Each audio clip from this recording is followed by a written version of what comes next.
ماہین ان سے پوچھنا چاہتا ہے مگر وہ کہتا ہے وہ ان کا آپسی معاملہ ہے، میں کیوں اس میں پھٹا اڑاؤں۔ ماہین اتنا سوچ کے گاڑی کو اسپیڈ دیتا ہے اور وہ سنسان روڈ پر جس کے بغل میں جنگل ہی جنگل تھے وہاں سے نکل جاتا ہے اپنی منزل کی اور۔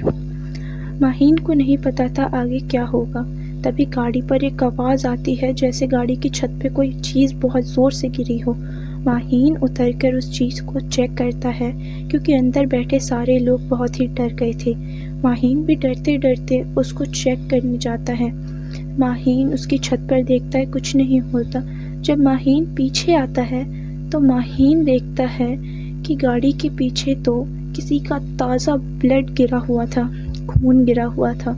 ماہین دیکھ کے گھبرا جاتا ہے، اسے کچھ سمجھ نہیں آ رہا ہوتا وہ آگے کیا کرے نہیں کرے۔ ماہین اپنی جان بچانے کے لیے گاڑی میں بیٹھتا ہے اور گاڑی کو بہت زور سے اسپیڈ دیتا ہے اور وہاں سے نکل جاتا ہے۔ چاروں طرف جنگل ہی جنگل ہوتے ہیں اور بیچ میں ماہین اور بندے پھنسے ہوتے ہیں۔ ماہین پوچھنا چاہتا ہے کہ کہیں کچھ گڑبڑ تو نہیں ہے، لیکن اس سے پہلے یہ لوگ کہتے ہیں آپ گاڑی چلائیں اور جلدی سے ہمیں ہماری منزل تک پہنچا دیں۔ ماہین وہاں سے نکلتا ہے اور ماہین کو ایسا لگتا ہے کہ کوئی اسے آجو باجو سے دیکھ رہا ہے۔ ماہین بہت زیادہ گھبرا جاتا ہے اور وہ وہاں سے نکلتا ہے۔ پھر ہمیں دو آنکھیں دکھائی جاتی ہے جو ماہین پہ ہی نظر رکھ رہی ہوتی ہے۔ ماہین انہیں دیکھ لیتا ہے اور اسے کچھ سمجھ نہیں آ رہا ہوتا ہے وہ کیا کرے۔ پھر اس کا کو ڈرائیور کہتا ہے کہ یہاں گاڑی روک دو۔ ماہین کہتا ہے نہیں، یہ ہمارے لیے خطرہ ہوگا، ہمیں گاڑی بنا روکے چلانی ہوگی۔ تبھی کوئی چیز ماہین کے پیچھے آتا ہے، یعنی ان کے ایمبولینس کے پیچھے آتا ہے اور وہ کوئی جانور ہوتا ہے۔ ماہین گھبراہٹ میں گاڑی کی اسپیڈ ہائی کر دیتا ہے اور ماہین بہت رفتار میں وہاں سے گاڑی نکال لیتا ہے۔ تبھی پھر کوئی چیز ان کے ایمبولینس کے چھت پر آ کر بہت زور سے گرتی ہے۔ وہ لوگ پھر گھبرا جاتے ہیں کیونکہ وہ چیز جو تھی اس اندھیری سڑک پر ماہین کے ایمبولینس کے اندر آنے کی کوشش کر رہی تھی۔ وہ چیز اس چھت پر بہت زور زور سے اپنے انگلیوں سے اسکریچ کر رہی تھی اور وہ گاڑی کے اندر آنے کی کوشش کر رہی تھی۔ ماہین اور اس کے اندر بیٹھے وہ سب گھبرا جاتے ہیں۔ تبھی اس لاش کا فادر اس کے بھائی سے کہتا ہے تم مت ڈرو، میں تمہارے ساتھ ہوں۔ اور ماہین کو کچھ سمجھ نہیں آ رہا ہوتا ہے اور وہ چیز بہت زور زور سے چھت پر آواز کر رہی ہوتی ہے۔ ماہین گاڑی روکنے کی سوچتا ہے مگر پھر اس کا کو ڈرائیور کہتا ہے نہیں آپ گاڑی بھگاؤ، یہ جو بھی چیز ہے اگر ہم نے گاڑی روک دی تو یہ ہمیں مار ڈالے گی کیونکہ ہمارے قابو کے باہر ہے۔ ماہین وہاں سے گاڑی نکالتا ہے اور ماہین کو کچھ سمجھ نہیں آ رہا ہوتا ہے۔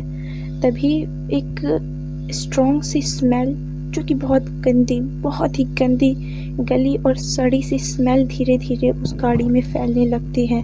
ماہین کو ایسا لگتا ہے کہ وہ اسمیل باہر سے آ رہی ہوگی، جنگل میں سے آ رہی ہوگی کیونکہ آجو باجو جنگل ہی تھے، مگر وہ اسمیل اتنی پھیل جاتی ہے پھر سب کو پتہ چلتا ہے وہ اسمیل اور کہیں سے نہیں بلکہ کافن کے اندر سے ہی آ رہی ہے۔ سبھی لوگ بہت گھبرا جاتے ہیں اس کافن کو دیکھ کر۔ ایسا لگ رہا تھا کہ اس کے اندر رکھی لاش واپس سے زندہ ہو چکی ہے اور وہ لاش جو تھی اس کافن کو توڑنے کی کوشش کرتی ہے۔ سبھی لوگ گاڑی میں بیٹھے کہتے ہیں گاڑی روک دو ماہین۔ ماہین کہتا ہے نہیں، ہمیں جتنا جلدی ہو سکے یہاں سے نکلنا ہوگا۔ تبھی وہ اندر پڑی لاش زندہ ہو جاتی ہے اور وہ بہت زور زور سے اس کافن کو توڑنے لگتی ہے۔ اس کے بغل میں بیٹھے یہ دونوں تو پورے گھبرا ہی جاتے ہیں اب کیا ہوگا۔ فورس زیادہ ہونے کی وجہ سے آخرکار وہ کافن لکڑی کا ہی تو ہوتا ہے، ٹوٹنے لگ جاتا ہے۔ مجبوری میں ماہین کو گاڑی روکنی پڑتی ہے اور وہ سب اتنے گھبرا گئے تھے اور پریشان ہو گئے تھے۔ ماہین کی تو حالت ہی خراب ہو گئی تھی کیونکہ ماہین نے اپنی گاڑی میں ایسا منظر پہلے کبھی نہیں دیکھا تھا۔ وہ گاڑی کی لائٹیں بلنکٹ کر رہی تھی اور ماہین انہیں ایک ٹک سے دیکھ رہا تھا۔ ماہین کو کچھ سمجھ نہیں آ رہا تھا اب وہ کیا کرے۔ تبھی اس لاش کا بھائی بولتا ہے اس کے فادر سے کہ اب میں اس کے ساتھ اور آگے نہیں بڑھ سکتا، مجھے میری جان پیاری ہے، آپ مجھے یہیں سے وداع کریں، الوداع کریں۔ پھر اس کا فادر بولتا ہے جیسے تم میرے بیٹے تھے وہ بھی میرا بیٹا تھا، مجھے اسے اس دنیا سے الوداع کرنا ہے۔ ماہین ان دونوں کی یہ ساری باتیں سن رہا ہوتا ہے۔ اس کا بڑا بیٹا بہت زور زور سے رونے لگتا ہے اور کہتا ہے اب مجھ سے نہیں جھیلا جائے گا۔ اس کے فادر کہتے ہیں کچھ بھی کر کے مجھے اسے آزاد کرنا ہے، اس دنیا سے آزاد کرنا ہے، تبھی ہمیں یہ رسک لینا ہوگا۔ وہاں کھڑا ماہین یہ سب سن کر بہت ہی زیادہ ایموشنل ہو جاتا ہے اور وہ آگے جانے کے لیے ہاں کر دیتا ہے۔ تبھی ہمیں پتہ چلتا ہے کہ اس لاش کا استعمال بلیک میجک میں کیا گیا تھا، جو کہ انہوں نے نہیں کسی اور نے کیا تھا۔ ماہین یہ سن کے ان پر بہت غصہ کرتا ہے اور کہتا ہے تمہیں ہمیں یہ بات پہلے ہی بتانا چاہیے تھا، تبھی تم اس کے لیے ہمیں ڈبل پیسے دے رہے تھے۔ اور یہاں پتہ چلتا ہے کہ اس لاش کا سر ہی نہیں تھا جس کا استعمال کیا گیا تھا بلیک میجک کو کرنے کے لیے۔ اب ماہین تو پوری طریقے سے گھبرا چکا تھا۔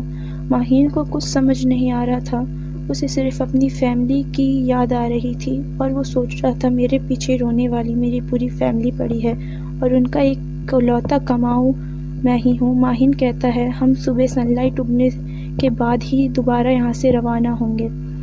جیسے ہی سورج کی پہلی کرن نکلتی ہے، ماہین اپنی گاڑی کو واپس سٹارٹ کرتا ہے اور رفتار دیتا ہے۔ ماہین کو کچھ سمجھ نہیں آ رہا تھا۔ اب ماہین کے دماغ میں اتنا تھا کہ وہ اس کی منزل تک پہنچائے۔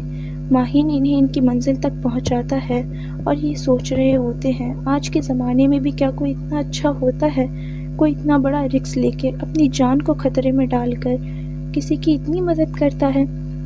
ماہین وہاں پوری طریقے سے گھبرا چکا تھا، اسے کچھ سمجھ نہیں آ رہا تھا وہ اب کیا کرے، وہ یہاں سے کہاں جائے، واپس ہاسپٹل جائے یا اپنے گھر جائے۔ ماہین وہاں کھڑا ہو کر اسموکنگ کرتا ہے اور وہ سارے انسیڈنٹ واپس سے یاد کرتا ہے اور ماہین کو یہاں کچھ سمجھ نہیں آ رہا ہوتا ہے۔ تبھی ماہین کی گاڑی میں سے اس لاش کو نکال لیا جاتا ہے اور ماہین پھر ریلیکس ہوتا ہے اور وہ کہتا ہے فائنلی جو ہونا تھا وہ ہو گیا۔ پھر ہمیں ادھر ایک حضور کو دکھایا جاتا ہے جو یہاں یہ سارے ریچول کر کے اسے اس دنیا سے وداع کرنے آئی تھی۔ تبھی یہاں زور سے بارش ہونے لگتی ہے اور حضور کی طبیعت بھی بہت زیادہ خراب ہونے لگتی ہے، مگر وہ ہار نہیں مانتے اور وہ اپنے کام کو کنٹینیو کرتے ہیں اور وہ کہتے ہیں کہ جو ان میرڈ لڑکے میرڈ سے پہلے ہی سوسائڈ کر لیتے ہیں، کچھ لوگ ان کا استعمال کرتے ہیں ایک پاورفل جن کو بلانے کے لیے جو کہ اس کے شریر میں آ چکا تھا۔ اب گھبرانے کی کوئی بات نہیں ہے، ہم نے اسے واپس سے دفنا دیا ہے، لیکن اگر یہ پھر سے باہر آتا ہے تو یہاں موجود اپنے اور بیگانوں کو یہ واپس سے مشکلات میں ڈال سکتا ہے۔ وہاں کھڑے سبھی لوگ گھبرا گئے تھے، مگر حضور کہتے ہیں ٹینشن کی کوئی بات نہیں ہے، بس آپ کو اتنا کرنا ہوگا کہ کچھ رات یہاں آ کر آپ کو دیکھنا ہوگا کہ یہ صحیح سلامت تو ہے، کیونکہ وہ جن بہت پاورفل ہے، وہ واپس سے بھی آ سکتا ہے اور وہ کسی کے ساتھ بھی کچھ بھی کر سکتا ہے۔ پھر اس لاش کے فادر بولتے ہیں اوکے میں یہاں آؤں گا اور میں کچھ رات تک یہاں اس کی نگرانی کروں گا اور میں کچھ نہیں ہونے دوں گا، بس میرا بیٹا اس دنیا سے اب خوشی خوشی چلے جائے۔ پھر ہم یہاں ماہین کو دیکھتے ہیں جو اپنی ایمبولینس کو ٹھیک کر کے واپس وہاں سے نکل رہا ہوتا ہے۔ ماہین اس انسیڈنٹ کو نہیں بھولا ہوتا ہے، وہ 3 مہینے تک اس سے باہر نہیں آیا ہوتا ہے کیونکہ یہ ویسی کوئی بات ہی نہیں تھی۔ دین ہمیں ماہین کو واپس سے اپنے کام پہ آتا دیکھتے ہیں۔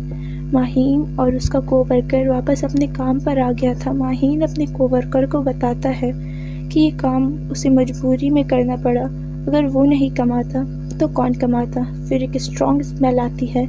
ماہین اپنے کو ورکر سے پوچھتا ہے کیا تم نے کوئی نیا پرفیوم لگایا ہے جس میں سے اسمیل آ رہی ہے؟ پھر ماہین کی نظر پیچھے جاتی ہے، وہ اسمیل اور کہیں سے نہیں بلکہ کافن میں سے آ رہی ہوتی ہے اور کافن میں سے ہم ایک ہاتھ باہر نکلتے دیکھتے ہیں۔ کیا وہ جن واپس آ گیا تھا؟ یہ سب ماہین کا ایک ہیلوسینیشن تھا۔ دھیرے دھیرے وہ ہاتھ باہر آ رہا ہوتا ہے اور یہ مووی یہیں پہ سسپینس کے ساتھ ختم ہو جاتی ہے۔ ہمیں نہیں پتہ چلتا یہاں آگے کیا ہوا، یہ ماہین کی ایک ہیلوسینیشن رہ جاتی ہے یا اس مووی میں آگے کچھ اور ہوتا ہے۔ اگر ہاں اس کا پارٹ 2 آتا ہے تو ہم ضرور ایکسپلین کریں گے۔ And at the end movie ختم ہو جاتی ہے۔ Thank you for watching.